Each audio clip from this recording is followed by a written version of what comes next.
샬롬 할렐루야. 사도행전 10장 1절에서 8절입니다. 가이샤라에 고넬료라 하는 사람이 있으니 이달리아 부대라 하는 군대의 백부장이라. 그가 경건하여 온 지방과 더불어 하나님을 경외하며 백성을 많이 구제하고 하나님께 항상 기도하더니 하루는 제9시쯤 되어 환상 중에 밝히 봄에 하나님의 사자가 들어와 이르되 고넬료야 하니 고넬료가 주목하여 보고 두려워 이르되 주여 무슨 일이니까? 천사가 이르되 네 기도와 구제가 하나님 앞에 상달되어 기억하신 바가 되었으니 네가 지금 사람들을 요빠에 보내어 베드로라 하는 시몬을 정하라. 그는 무두장이 시몬의 집에 유숙하니 그 집은 해변에 있다 하더라. 마침 말하던 천사가 떠나매 고넬료가 집안 하인 둘과 부하 가운데 경건한 사람 하나를 불러 이 일을 다 이루고 요빠로 보내니라. 아멘. 잠언 8장 13절입니다. 여호와를 경외하는 것은 악을 미워하는 것이라. 나는 교만과 거만과 악한 행실과 패역한 입을 미워하느니라. 아멘. 사도행전 9장. 사울이 주의 제자들에 대하여 여전히 위협과 살기가 등등하여 대제사장에게 가서 다메섹 여러 회당에 가져갈 공문을 정하니 이는 만일 그 도를 따르는 사람을 만나면 남녀를 막론하고 결박하여 예루살렘으로 잡아오려 함이라. 사울이 길을 가다가 다메섹에 가까이 이르더니 후련히 하늘로부터 빛이 그를 둘러 비추는지라. 땅에 엎드러져 들음에 소리가 있어 이르되 사울아 사울아 네가 어찌하여 나를 박해하느냐 하시거늘 대답하되 주여 누구시니까? 이르시되 나는 네가 박해하는 예수라. 아멘. 제목은 좋은 것 주기를 원하시는 하나님 두 번째입니다. 하나님께서는 그의 나라와 그의 의를 구하면 모든 것을 더하시리라 약속하셨습니다. 우리가 하나님 나라와 의를 먼저 구하면 하나님께서 의식주 문제 등 모든 것을 책임져 주시니 아무 염려할 필요가 없습니다. 만일 의식주 문제로 고민한다면 믿음이 작기 때문이지요. 전지전능하신 하나님을 믿지 못하고 의심하기 때문에 염려, 근심, 걱정하는 것입니다. 하나님의 자녀라면 우리 인생의 문제를 책임져 주시고 응답하시는 하나님을 온전히 믿고 의지할 수 있어야지요.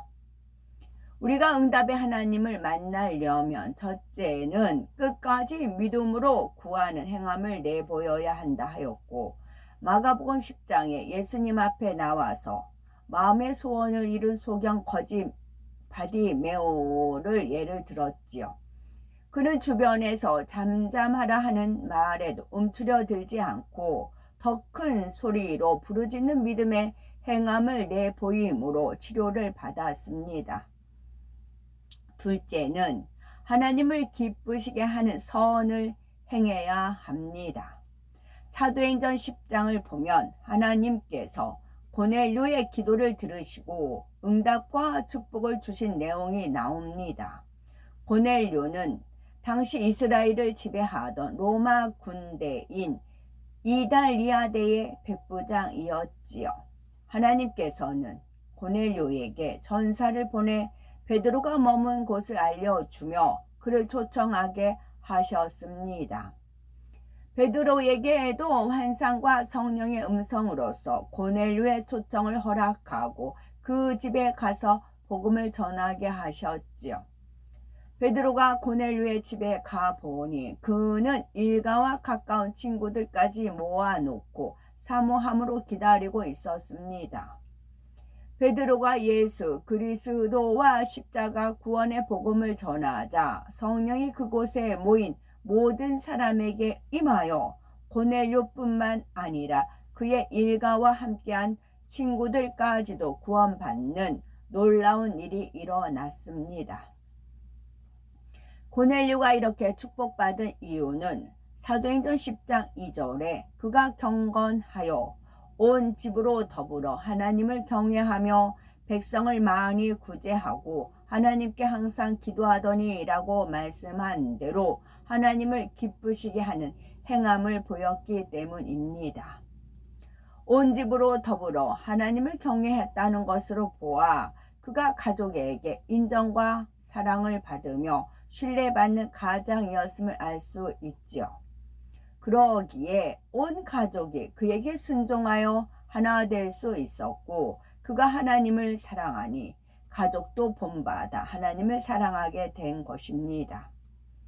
부모가 아무리 자녀에게 구원의 길을 알려줘도 그 길을 따르지 않는다면 이는 자녀만의 잘못이 아닙니다. 부모가 먼저 하나님을 경외하는 본을 보였다면 자녀도 이를 본받으며 자랐을 것입니다.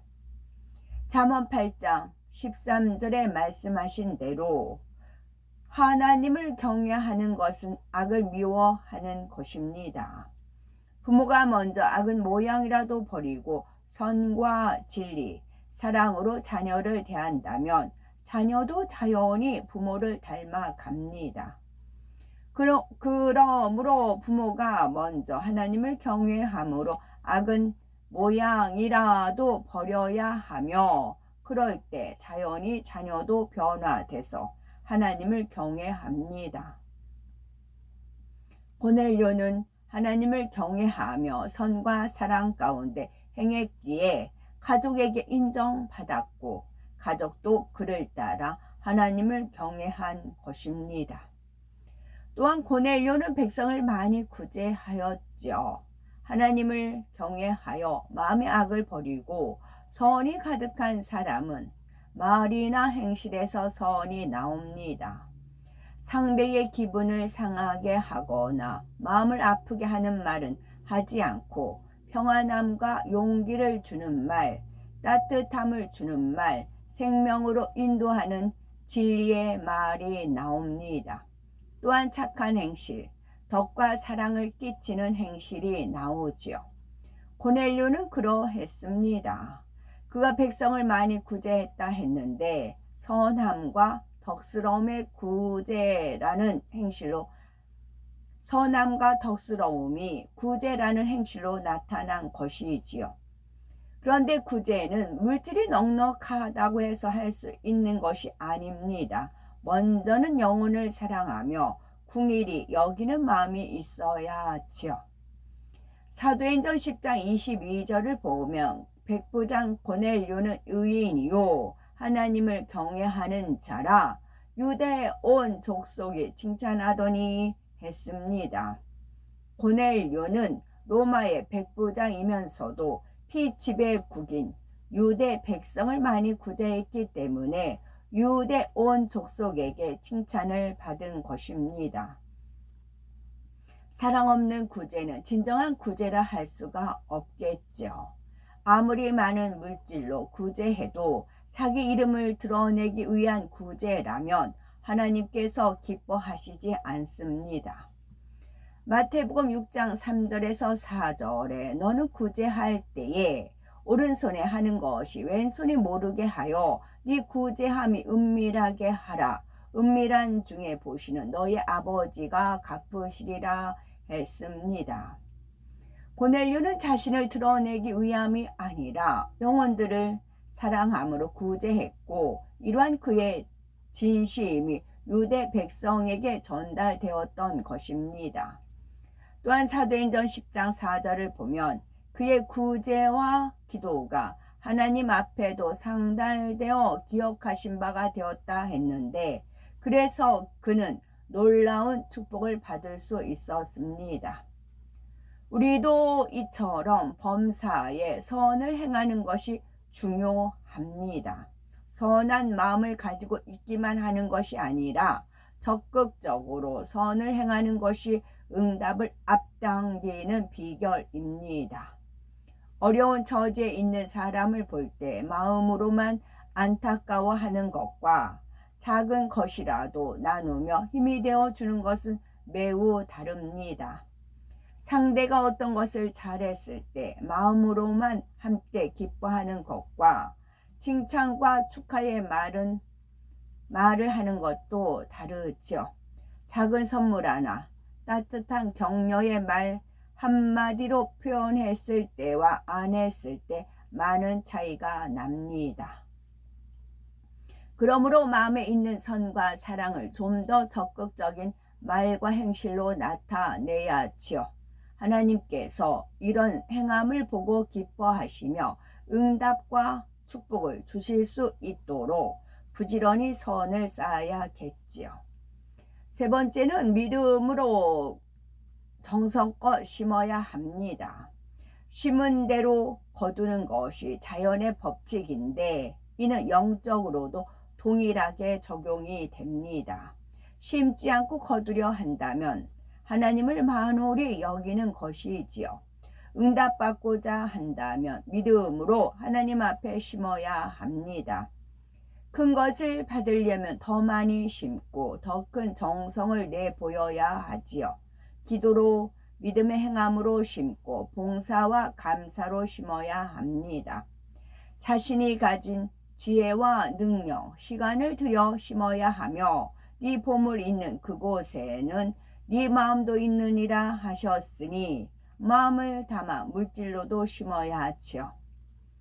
이렇게 심을 때 거두게 되는데 기도와 찬송을 심으면 하늘로부터 능력이 임하여 하나님의 말씀대로 살 수 있고 영혼이 잘 됩니다. 열심히 충성 봉사하면 질병이 떠나고 영육간의 강건함을 입습니다. 또한 11조와 감사 예물 등 물질로 열심히 드리면 물질의 축복이 임하여 마음껏 하나님의 나라를 위하여 사용할 수 있게 하십니다. 행한 대로 갚아주시는 하나님께서 선한 일을 행한 사람은 생명의 부활로, 악한 일을 행한 사람은 심판의 부활로 나온다 말씀하셨으니 성령을 쫓아 선의 행함으로 심어야 하지요. 사도행전 9장에 보면 욥바에 사는 다비다라는 여제자에 대한 기록이 나옵니다. 다비다는 믿음이 있을 뿐만 아니라 선행과 구제하는 일이 많았죠. 주님의 가르침대로 어렵고 불쌍한 사람들에게 따뜻한 도움의 손길을 베풀었습니다. 이렇게 선행과 구제로 심은 다비다는 그 열매로서 자신의 생명을 얻었지요. 다비다가 병들어 죽자 평소 그녀의 도움을 받았던 사람들이 나서서 다시 살려줄 것을 간절히 구하였고 다비다의 행함을 기뻐하신 하나님께서 베드로의 기도를 통해 다시 살려주셨던 것입니다. 하나님은 신실하시며 모든 것을 공의와 사랑 가운데 이루십니다. 이런 하나님을 진실로 사랑하고 경외한다면 하나님과 나 사이를 가로막는 요소들을 온전히 벗어내야 합니다. 악을 미워하고 온전히 버리며 선으로 채우기를 힘써야 하지요. 또 믿음으로 구하고 정성으로 심어야 합니다. 이렇게 행함으로 하나님 사랑하는 증거를 나타내는 사람에게 하나님께서는 반드시 응답하십니다.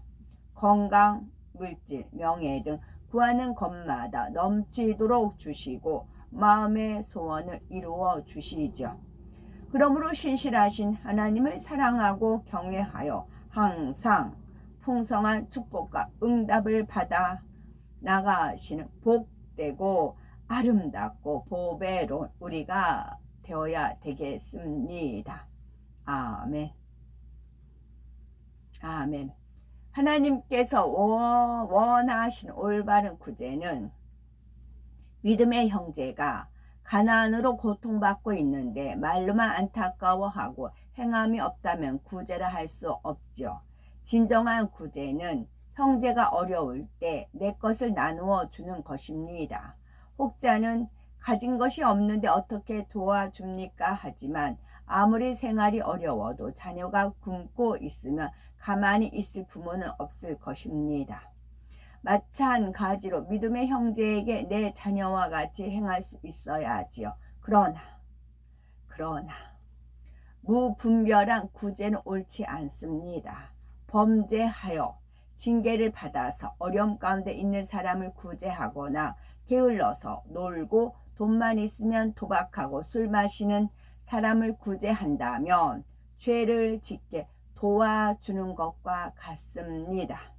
하나님 보시기에 합당치 못한 구제는 축복이 막히는 결과를 초래할 수 있기에 올바른 구제를 해야 합니다. 아멘.